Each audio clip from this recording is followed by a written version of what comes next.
رہ گئی رسم اذاں روح بلالی نہ رہی۔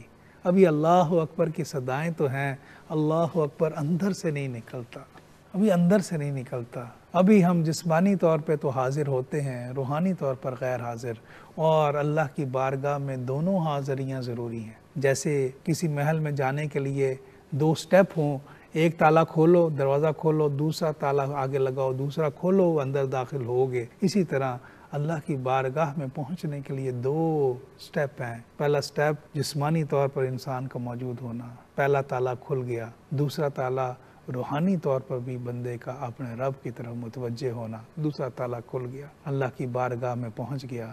پھر وہ اسے نماز ملی، الصلاۃ معراج المومنین، کہ نماز مومن کی معراج ہے۔ پھر وہ اپنی معراج کی طرف چل پڑا۔ لیکن اگر اس کا دوسرا تالا نہ کھلا، منہ تو رب کعبہ کی طرف کر لیا، دل رب کعبہ کی طرف نہ ہوا، تو دوسرا تالا بند رہا۔ دیکھیں ناظرین، کتنا امپورٹنٹ ہے توجہ ہونا، متوجہ ہونا رب کی طرف۔ اگر انسان تحویل قبلہ نہیں کرتا، قبلے کی طرف منہ نہیں کرتا، نماز شروع کی اور اس کے بعد اپنا رخ پھیر لیتا ہے، اس کی نماز ختم ہو جاتی ہے، کیونکہ اس نے قبلے سے منہ پھیر لیا۔ یہ تو اس نے جسمانی طور پر پھیلا، اگر اس کا دل ہی قبلے سے پھرا ہوا ہے، قبلے کی طرف متوجہ ہی نہیں ہے، روحانی طور پر وہ اس طرف نہیں ہے، تو کیا وہ دوسرا تالا کھول لیا اس نے؟ دوسرا تالا کھولنا بڑا ضروری ہے۔ اور یہ چیز کیسے نصیب ہوتی ہے؟ جب انسان کے اندر خشوع آ جاتا ہے۔ خشوع کیسے آتا ہے؟ اس کے لیے کچھ لوازم ہیں ناظرین۔ سب سے پہلی چیز جو سمجھنے والی وہ یہ ہے کہ اللہ کے بارگاہ میں، اللہ کی دربار میں حاضری ہے نماز۔ نماز ایسے نہیں ہے، مثال کے طور پر مجھے کوئی منسٹر اپنے آفس میں میٹنگ کے لیے بلائے تو کیا ہوگا؟ میں بڑا تیاری کروں گا، جتنی بڑی شخصیت ہوگی اتنا زیادہ میں نروس ہو رہا ہوں گا کہ بھئی سامنے جانا ہے، بات کرنی ہے، کوئی بات ایسی نہ ہو جائے، کوئی ایسی بات نہ ہو جائے۔ تیاری کی جا رہی ہے اور سارا پورا اس کا ہوم ورک کیا جا رہا ہے، جس موضوع پہ بات کرنی ہے اس موضوع کو تیار کیا جا رہا ہے، اور ساتھ نروس بھی انسان ہو رہا ہے کہ بھئی میں اب جانا ہے، کیا بنے۔ بادشاہوں کے بادشاہ کے دربار میں حاضری ہے۔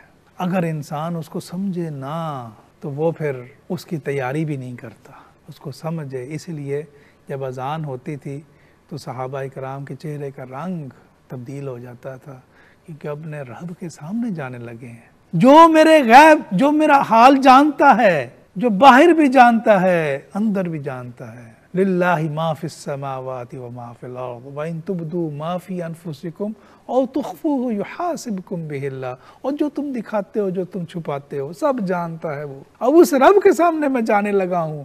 اس سے پہلے میں صبح اپنی لالچ میں نے کسی سے ناجائز جو ہے زیادہ پیسے لے لیے، کسی چیز کو بیچتے ہوئے میں نے ظلم کر لیا اپنی جان کے اوپر۔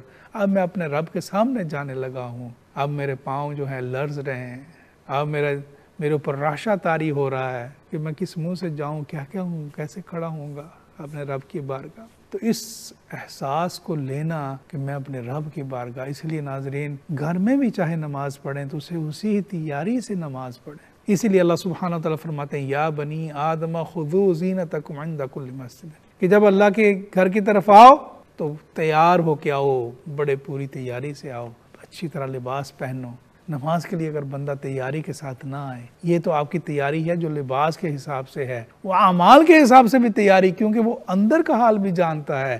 توبہ کرتے ہوئے اگر کوئی گناہ ہو گیا، کوئی غلطی ہو گئی، یا اللہ مجھے معاف کر دے، یا اللہ مجھے معاف کر دے، تیری بارگاہ میں آ رہا ہوں، یا اللہ قبول کر لینا، یا اللہ قبول کر لینا۔ اگر آپ دیکھیں انبیاء علیہ السلام ہر کوئی نیک کام کرنے کے بعد، کوئی بھی خدمت کرنے کے بعد، پہلی جو دعا فرمایا کرتے تھے ربنا تقبل منا انک انت السمیع العلیم، میرا رب قبول کر لے، میرا رب قبول کر لے۔ تو پہلی تو سب سے پہلی چیز ہے پوری تیاری، آپ کی پوری، آپ لباس کے ساتھ پورا، اگر جمعہ کا دن ہے تو آپ باقاعدہ جو ہے اہتمام کے ساتھ جو ہے بندہ اس دن نہائے، عطر لگائے اور پوری تیاری کے ساتھ، اگر کوئی جاب ہے ایسی ہے تو 2 گھنٹے کی بریک لے تاکہ اچھا ٹائم ہو، اچھی طرح تیاری کرے، اپنی نماز کی پوری تیاری کے ساتھ جائے۔ دوسری چیز، نماز سے وقت سے پہلے پہنچے، اور اس کا اجر و ثواب بھی بڑا ہے۔ اگر حدیث کو دیکھا جائے تو جو بندہ اپنے گھر سے وضو کر کے نماز کے لیے آتا ہے اور آ کے بیٹھ جاتا ہے مسجد میں آ کے تحیۃ المسجد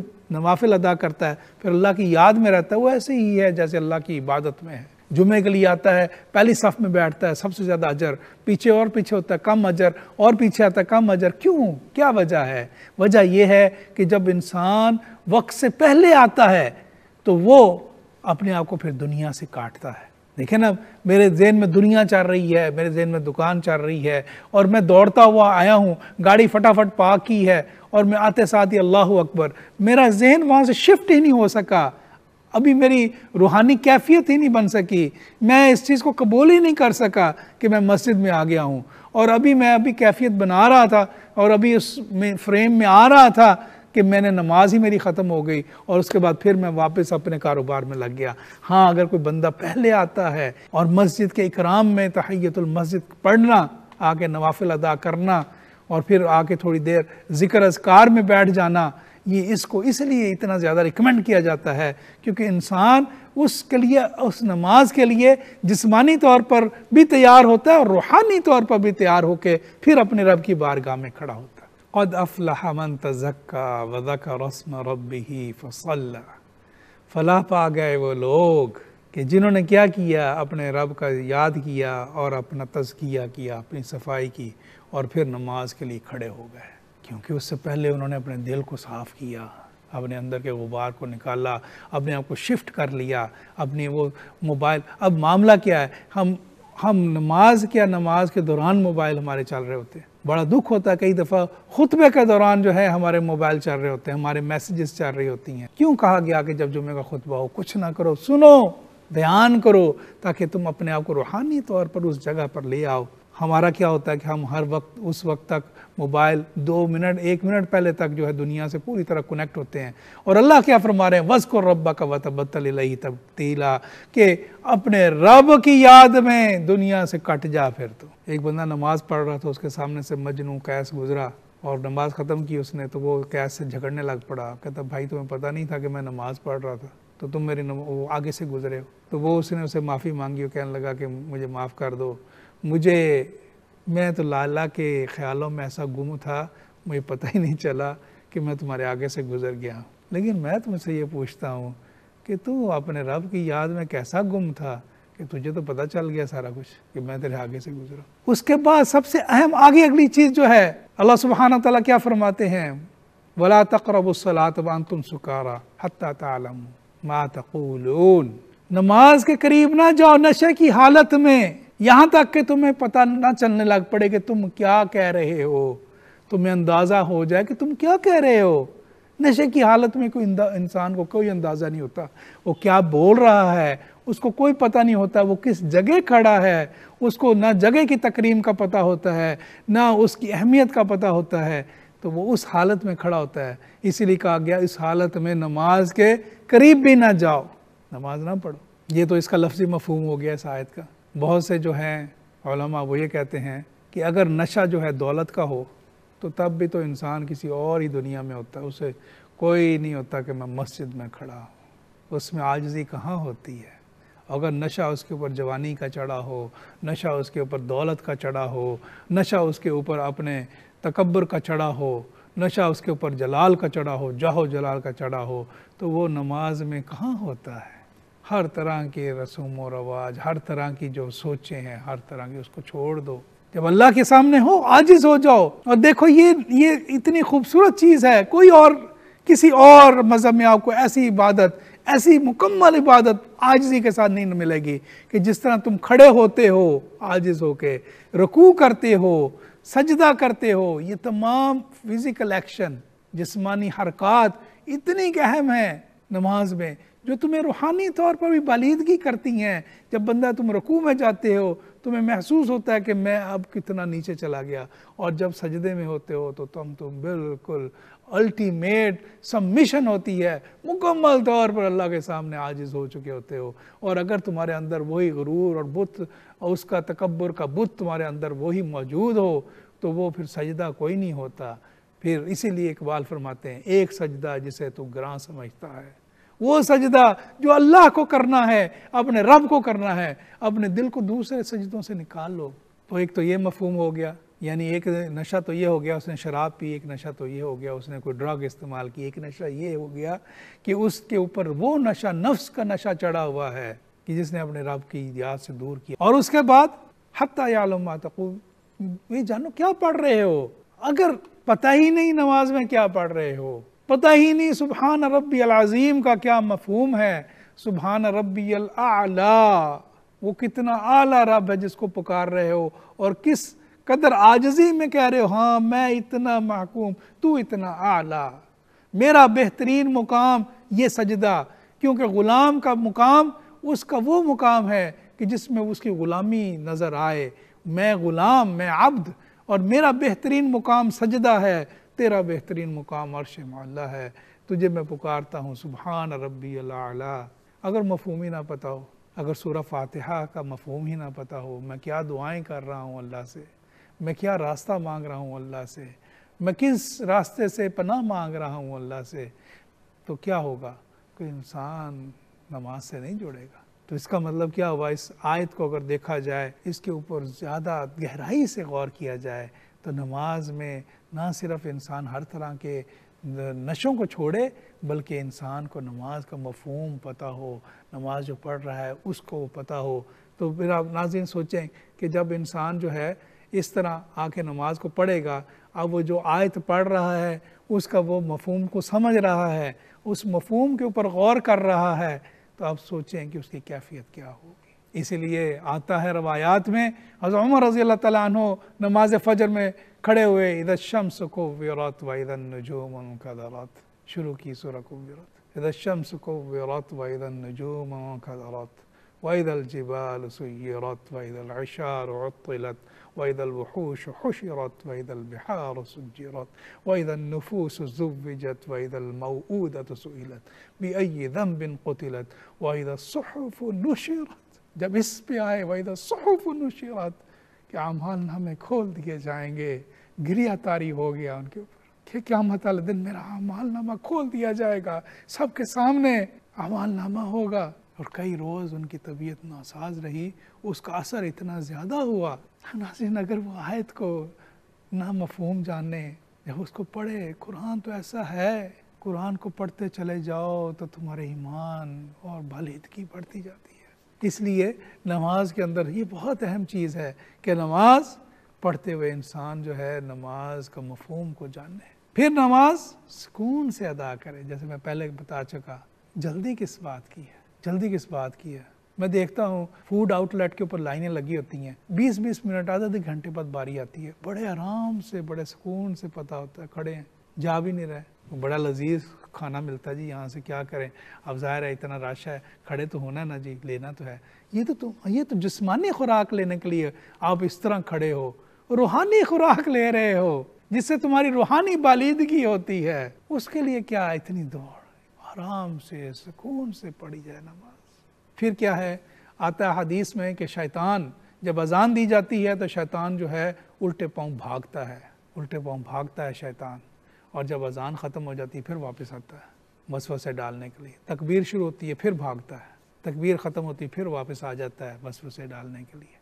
اب شیطان کا کام ہے وسوسہ ڈالنا۔ اگر نماز میں کوئی خیال آ جائے تو علماء کہتے ہیں اللہ سبحانہ وتعالی معاف کرنے والے، لیکن نماز میں ارادتاً خیال کو لانا اور اس کو پھر آگے اس کو پورا اس میں سوچ میں پڑھنا اور اس کو پورا آگے کھینچتے چلے جانا، اور وہ جو ہے اس کی اجازت نہیں ہے۔ نماز میں خیال آئے، جھٹکنا، جھٹکیں گے کیسے؟ آیت کی مفہوم کی طرف لوٹیں گے، اللہ مجھے کیا فرما رہے ہیں، اس آیت میں کیا بات ہو رہی ہے، میں کیا کہہ رہا ہوں، اس کے اوپر آپ اپنی توجہ مرکوز کریں گے۔ اور حدیث میں آتا ہے کہ اگر پھر بھی بار بار شیطان جو ہے آپ کے اوپر حملہ کرے تو پھر آپ کیا کریں کہ اپنے بائیں طرف 3 دفعہ جو ہے تھوک دیں، خشک تھوک یعنی تھو 3 دفعہ کریں تاکہ شیطان مردود آپ سے دور ہو جائے۔ اور پھر کیا کریں، آپ جو پڑھ رہے ہیں اس کے بارے میں غور کریں۔ ایک اور بڑا اہم جو ہے ٹپ جو ہے وہ خشوع حاصل کرنے کے لیے یہ کہ جب نماز کے لیے آئیں تو پوری فرصت کے ساتھ آئیں۔ فرصت کا مطلب یہ کہ اپنے کام نپٹا کے آئیں اچھی طرح۔ گاڑی کی پارکنگ کا مسئلہ ہے، گاڑی آرام سے لگا کے آئیں، اس بارے میں جلدی نہ کریں اب جماعت نکل رہی ہے تو میں کیا کروں، فٹافٹ گاڑی لگا دیں۔ اس سے بہتر ہے کہ آپ گاڑی آرام سے لگائیں، آپ کی پارکنگ آپ کو پتہ ہو لگی ہوئی ہے، گاڑی میرے سیکیور ہے، اپنے معاملات درست ہیں، پھر نماز کے لیے کھڑے ہوں۔ حضرت عائشہ رضی اللہ تعالیٰ عنہ سے ایک حدیث ہے، مروی ہے، حضرت عائشہ رضی اللہ تعالیٰ فرماتے ہیں کہ اگر کوئی بندہ نیند کے غلبے میں ہو، یعنی کہ نیند بہت آئی ہوئی ہے، تو وہ بہتر ہے کہ پہلے نیند تھوڑی سی لے لے، اس کے بعد نماز کے لیے کھڑا ہو۔ ہاں، اس میں یہ بات ذہن میں رکھی، یہ نہیں کہ نماز کا وقت نکل رہا ہے، آدھے گھنٹے بعد نماز اور آپ سو گئے آرام سے، یہ نہیں۔ مثال کے طور پر آپ کو پتہ ہے کہ اب ظہر کی نماز جو ہے ابھی 2 گھنٹے یا 3 گھنٹے، چلو میں آدھا گھنٹہ ذرا تھوڑا سا نیپ لیتا ہوں تاکہ میرے جسم میں طاقت آئے، اور پھر پوری توجہ سے نماز۔ یعنی کہنے کا مقصد یہ ہے کہ جب نماز کے لیے کھڑے ہوں تو اس کھڑے ہونے سے پہلے جو ہے آپ ان تمام چیزوں، تمام ڈائیورژن کو، کہ جو آپ کے خیالات کو منتشر کر سکتی ہیں اور اللہ سبحانہ تعالیٰ سے دوسری طرف بھٹکا سکتی ہیں، ان کو ختم کر لیں تاکہ آپ یکسوئی کو پا سکیں۔ اس کے لیے کیا ہے؟ آپ اپنی جو ضروریات ہیں وہ پوری ہو جائیں۔ اگر مثال کے طور پر بھوک لگی ہوئی ہے آپ کو، اور کھانا، یہ بھی حدیث میں آتا ہے، کھانا آ گیا سامنے، بھوک ہے تو کھانا پہلے کھا لیں۔ ہاں، اگر نماز، یہ بات ذہن میں رکھیے، نماز اگر نہیں کر رہی ہے پھر تو کوئی ایکسکیوز نہیں، پھر تو چاہے جس حالت میں بھی ہے پھر تو وہ کرنا ہے۔ لیکن یہ اس سچویشن میں ہے، ابھی تھوڑا وقت ہے آپ کے پاس اور آپ کو بھوک لگی ہوئی ہے، آپ پھر آرام سے کھانا کھا لیں۔ اگر کسی کو ٹوائلٹ جانے کی حاجت محسوس ہو رہی ہے تو پھر اس کا نماز پڑھنا مکروہ ہے، اس کو محسوس ہو رہی ہے حاجت، اور اس حاجت کی حالت میں وہ کھڑا ہو جائے نماز کے لیے۔ اب ظاہر ہے اس کی وجہ سے بے چینی ہوگی، بے چینی کی حالت ہوگی، تو پھر وہ نماز میں وہ چیز اسے نصیب نہیں ہوگی۔ تو یعنی کہ وہ پہلے ٹوائلٹ ہو لے، پہلے کھانا کھا لے، گاڑی کو اپنے سیکیور کر لے، آرام تھوڑا سا کر لے، یعنی کہ ہر طرف سے اپنے آپ کو مطمئن کر لے، اس کے بعد پھر جو ہے وہ بندہ آئے، اور پھر آئے تو پھر کیا، پھر اس کے بعد جب قرآن کو پڑھے تو اس کے مفہوم کو سمجھے، اور پھر کوشش کرے کہ میں اپنا چہرہ ہی رب کعبہ کی طرف نہ کروں، میرا دل بھی رب کعبہ کی، پھر اللہ سے دعا مانگے کہ یا اللہ تو مجھے اپنا بنا لے، مجھ سے راضی ہو جا، مجھے قبول کر لے۔ اور اللہ سبحانہ وتعالی فرماتے ہیں، قرآن میں وعدہ کرتے ہیں کہ جو والذین جاہدوا فینا لنہدینہم سبلنا، جو میری راہ کی طرف کوشش کرتا ہے پھر اس کے لیے میں رستے کھول دیتا ہوں۔ اگر وہ اس نیت سے آئے گا تو اللہ سبحانہ وتعالی اسے ضرور وہ خشوع کی دولت عطا فرمائیں گے، کہ جس سے نماز اس کی وہ نماز ہوگی کہ جو نماز انسان کو اشرف المخلوقات بنا دیتی ہے، وہ نماز جو انسان کو اللہ کا خلیفہ بنا دیتی ہے۔ وما علینا الا البلاغ، والسلام علیکم ورحمۃ اللہ۔